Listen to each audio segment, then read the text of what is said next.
Ah, Mi nombre es Nicolás Paucar Calcino y soy de Perú, Cusco, provincia de Paucartampo y la nación Quero. Nicolás, empecemos por el motivo por el cual estamos reunidos, la profecía del águila y el cóndor. ¿Puedes contarnos un poquito sobre esta profecía, por favor? Sí, ah, las culturas o el hombre vive buscando la mejor historia para vivir. Dentro de esas historias están las profecías que culminan una historia para comenzar otra historia. Hasta que la profecía no se ha cumplido, sigue la historia, aunque esa historia implique deformarse o sea en el tiempo-espacio mal interpretado. Entonces, lo que se debe hacer en ese caso es dar por concluido, dando por concluido el mito, o sea, la profecía, dando por realizado. Entonces, normalmente hacemos este tipo de rituales para dar por concluido aquella historia que habían profetizado nuestros ancestros, que hoy somos nosotros la profecía de nuestros ancestros. Entonces, en ese sentido es lo que hacemos encuentros del águila, el cóndor, porque fue la profecía del sur.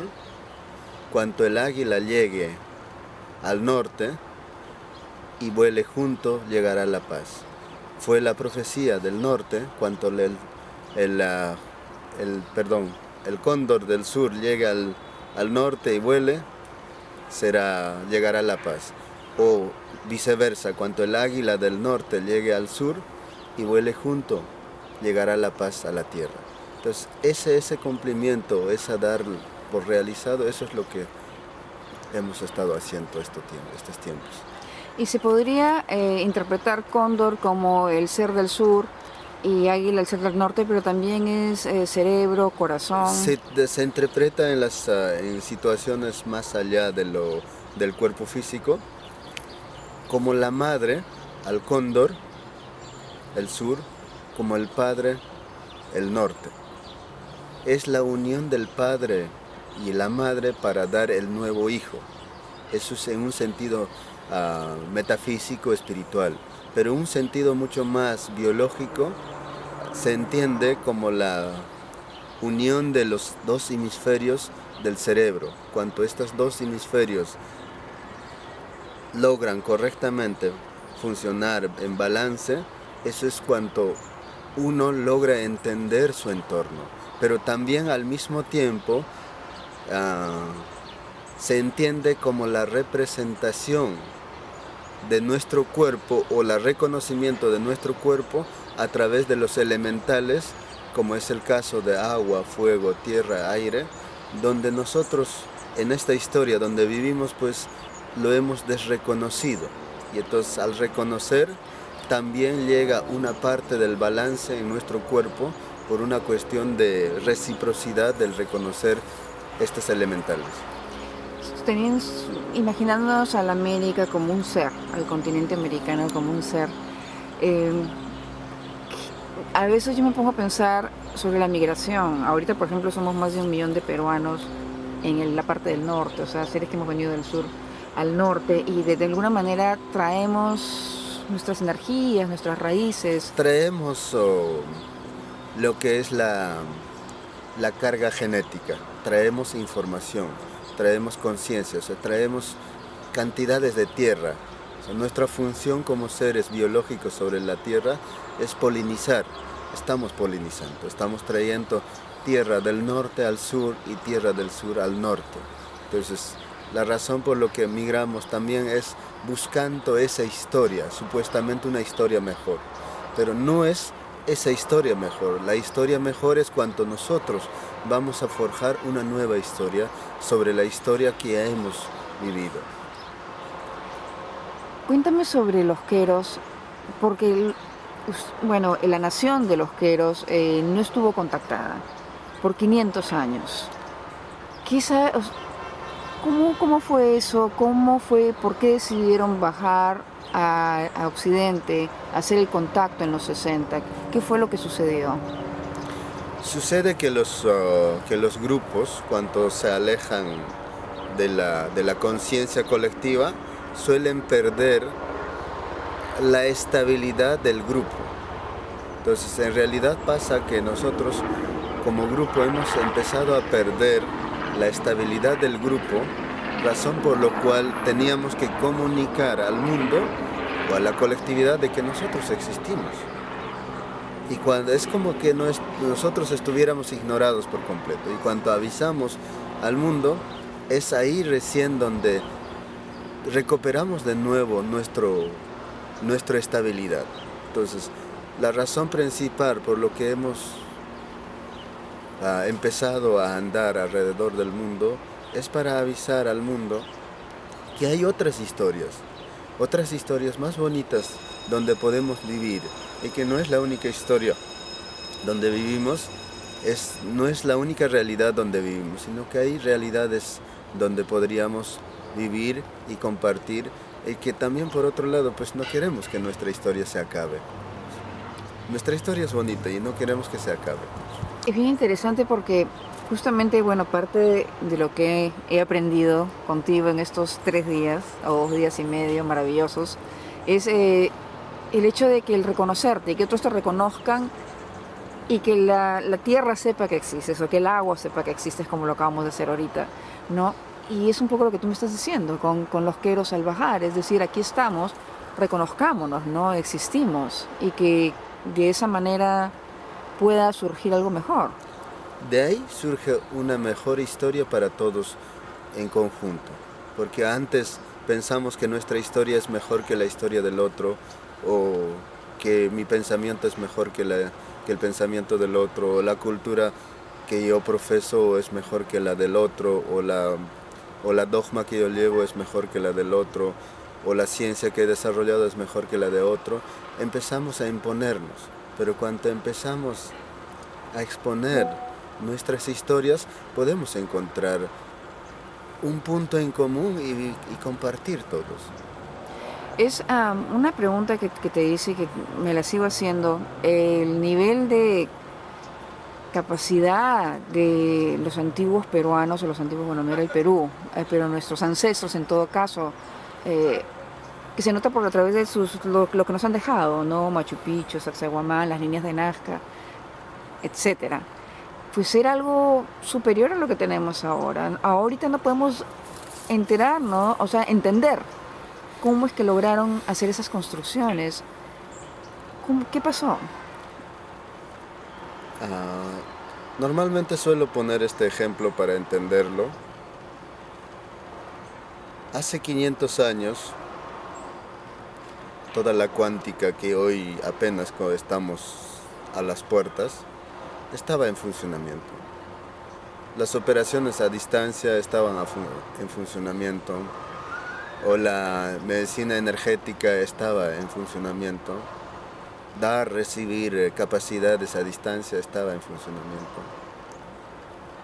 Pero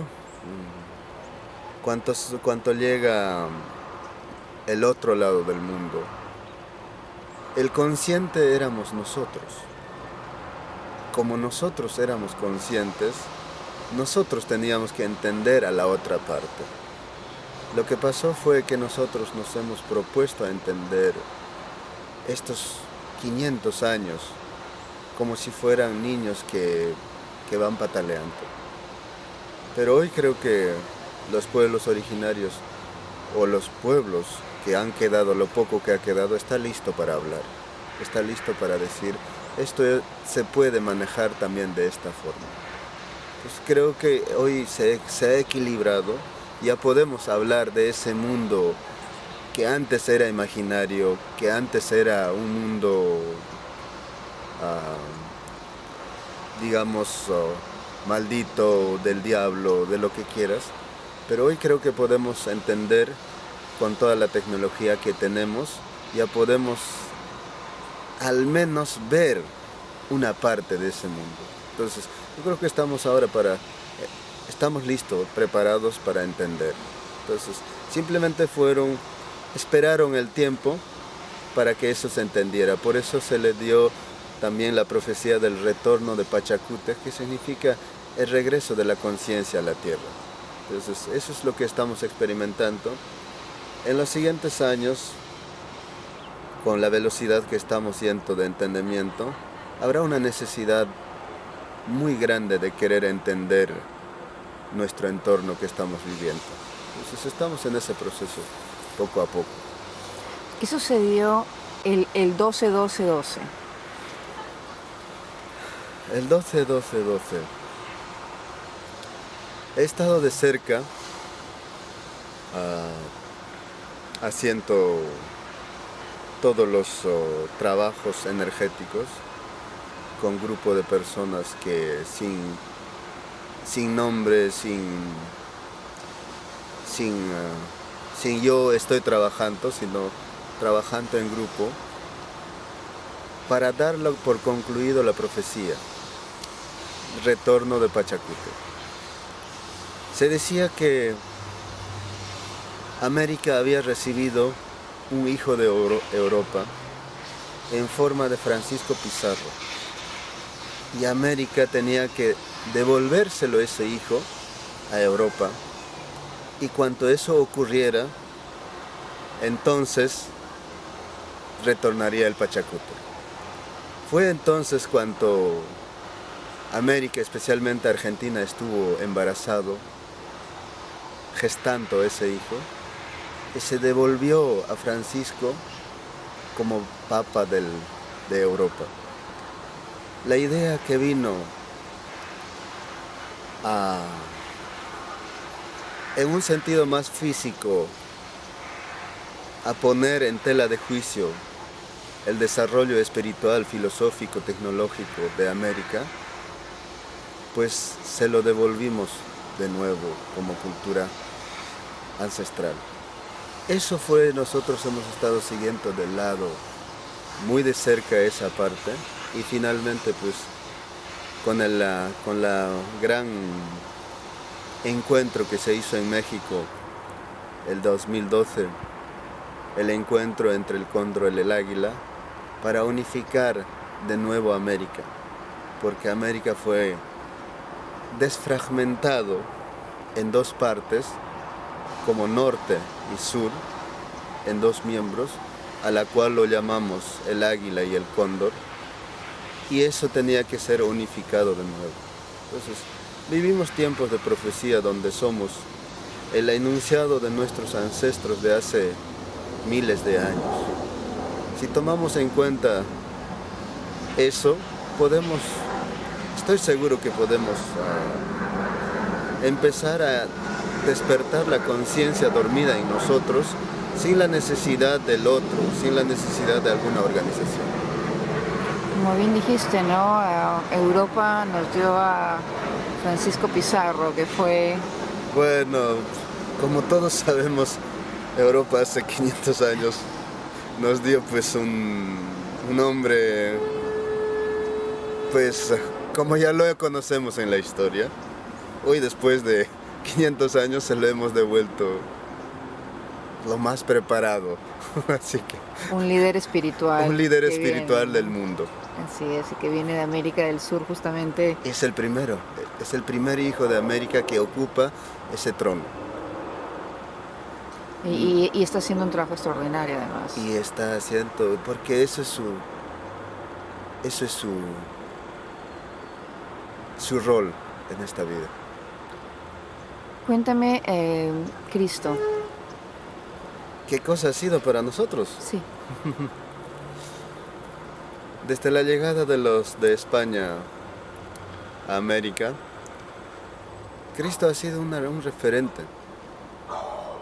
referente de superación personal, no un referente de adorar ni a tomar, ni ir a rezar a las iglesias, sino un referente que nos ha permitido desarrollar cualidades y capacidades de sanarnos a nosotros mismos y poder sanar a nuestros seres queridos o nuestro pueblo. Entonces ha sido simplemente un referente que nos ha servido también para sobrevivir en las épocas de la Santa Inquisición, en las épocas extirpación de idolatría. Me estás diciendo que vivimos en tiempos de Cristo. Pues cuando llegues a Nueva York, Miami, rápidamente te vas a dar cuenta que vives en una ciudad cristal. Y Cristo viene de cristal. Oh, a lo mejor no me explico. Los rascacielos son bloques de cristal. Prácticamente desde hace 2017 años vivimos en la era de nuestro Señor llamado Cristo. Vivimos en el tiempo del Cristo, en la ciudad del Cristo, en la conciencia del Cristo. Pero aún así tenemos que superar inclusive esa concepción. Cuéntame sobre esa vibración del mundo, esa vibración de cada cosa, sin necesidad de que no solamente los animales, las plantas, sino incluso ese ladrillo. ¿Cuál es esa concepción de que todo vibra, de que todo está...? Imagínate que todo tiene una frecuencia, así como frecuencia FM, AM, microondas o rayos ultravioletas. Absolutamente todo está en vibración y nosotros en una vibración. Los chamanes o los sacerdotes o los sabios de los Andes han aprendido a generar vibraciones que sean al igual de todo aquello que nos rodea, o sea, obviamente uno por uno. Y eso es lo que te da una capacidad de resonar con tu entorno, entender la unidad que hay entre tú y todo lo que te rodea. Entonces, el uso de esa forma de ver las cosas nos ha permitido ser parte de la unidad en cuanto a sentirnos, y en cuanto al uso, pues nos ha permitido utilizar o encontrar el uso correcto de las cosas.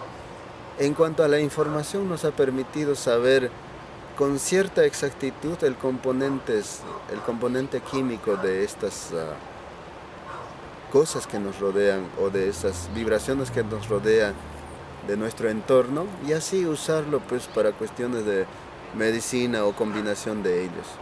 Ha sido muy efectivo. Es toda una ciencia, ¿no? Sí. Pues la ciencia queda muy poco. Muy poco, porque si tú me dices científicamente cómo se hizo Sacsayhuamán o Machu Picchu, entonces yo me voy a sentar a escucharte atentamente. Pero si tú no logras decirme desde la ciencia cómo se hizo, entonces voy a seguir haciendo lo que yo sé hacer mejor. Se hizo a través de la vibración, moviendo energía, entonces. Todavía no especulemos, pero vamos a irnos a los hechos. Una de las cosas que yo también me ponía a pensar era el uso de las plantas sagradas, ¿no? Sí es. Suben la conciencia del ser humano, y eso en nuestros ancestros era una práctica. ¿Tú crees que eso sí? Pero a ver, la pregunta es, tenemos millones de plantas. Combinar las dos plantas que logre esa activación en zonas del cerebro específico para fines de experimentar, llamémoslo, experiencias místicas, pues es un logro. Es uno en millones de posibilidades. Pero nuestros ancestros lograron eso. ¿Podremos entender algún día? ¿O estamos demasiado lejos de entender? Estamos mientras nosotros podamos entendernos a nosotros, y cuando empecemos a ver la ciencia, la tecnología, la religión y la política como medios que nos aportan a nuestra evolución de la especie humana, entonces podremos entender. Pero antes de eso, si le damos más importancia a estos paradigmas, sin darnos ninguna importancia a nosotros, a lo mejor roguemos que algún día seremos entendidos por la ciencia. Nicolás, ¿qué consejo nos darías a los peruanos que vivimos en Estados Unidos? Que deberían estar orgullosos, porque vienen de personas, son herederos de una cultura excepcionalmente sabio, excepcionalmente grande, grandiosos, que deberían estar orgullosos que construyeron maravillas del mundo y que deberían estar, que vuestro recurso principal debería ser vuestra cultura, debería ser de abuelos. Escuchar a los abuelos. ¿Y cómo hacemos para recordar? ¿Recordar qué? Recordar eso, de dónde venimos. Y si la obra está ahí, ¿por qué no dan un paseo en las obras dejadas por nuestros ancestros? En vez de decir esto fue hecho por un extraterrestre, ¿por qué no dicen fue hecho por mi sangre? Sí, y hay tú tienes se llama Casa y Pacha. Tengo una escuela que se llama Causa y Pacha, que ha sido puesta en funcionamiento para compartir la filosofía, la cosmogonía y la cosmovisión de nuestros ancestros con todos aquellos personas que quieran aprenderla y aplicar para su vida. ¿Dónde se puede uno...? Simplemente tendrán que entrar www.causaypacha.com o si no www.nicolaspaucar.com y ahí encontrarán la información a dónde dirigirse respectivamente. También das cursos online, Nicolás, ¿correcto? Sí, ahí ha sido muy difícil el volver a recuperar un sentido de existencia, un sentido de pertenencia a la especie humana en el planeta, un sentido de pertenencia al planeta. Por esa razón estoy haciendo cursos online porque se gasta demasiado tiempo yendo de un lugar a otro y es poco productivo. Entonces preferí decir, bueno, hagamos desde online que pueda llegar hasta tu casa para decirte, oye, esto te tienes que darte cuenta de esta forma. Y las personas que quieran ir a donde ustedes viven, a la Nación de los Jeros. Lo mismo, en ese mismo lugar que acabo de decir anteriormente, encontrarán toda la información para que los que quieren ir de visita a la Nación Jero o quieren tener algún tipo de experiencia con la enseñanza, pues también todas las actividades están en ese link. Tu libro, Así habla un Quero, ¿también se puede encontrar en Amazon o solamente...? Ya pronto va a estar en Amazon en inglés y en español el libro Así habla un Quero. ¿Qué ha significado para ti escribir ese libro?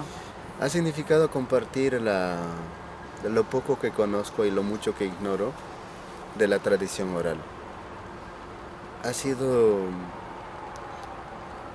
sido contar el cuento que me contaba mi abuelo, ha sido contar el camino que empecé a caminar cuando empecé a tener carencias, de cuando empecé a tener preguntas, el quién era yo. Entonces, fue una forma de contar esa parte de mi historia personal. ¿Y quién eres tú? Yo hoy soy al 100% Nicolás Paucar García. ¿Y qué significa ser al 100%? Pues aceptar la parte biológica que soy, aceptar la parte energética que soy, aceptar la información que traigo, la tradición que traigo, aceptar 1000 cosas en mí. ¿Qué significa para los queros la vida y la muerte? Depende en qué nivel de conciencia estás. Podrías estar en un nivel de conciencia 1 o 2 y morir. Podrías estar en un nivel de conciencia 2, 3, no estar seguro se morirás. Podrías estar 3, 4 y no morir, jamás. Depende con qué lentes lo miras a la vida. ¿Y la reencarnación? La reencarnación, básicamente para los jeros no existe, pero existe la elección. ¿Cómo así? Puedes elegir nacer donde quiero yo. O sea, puedes elegir a dónde quieres nacer ¿En dónde? y en dónde. Y cuando mueres, ¿el espíritu vive por siempre?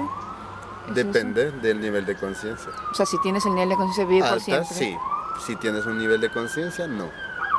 Ahí quedó. Ahí quedó. Entonces, nos dedicamos a desarrollarnos a nosotros mismos para tener esa posibilidad.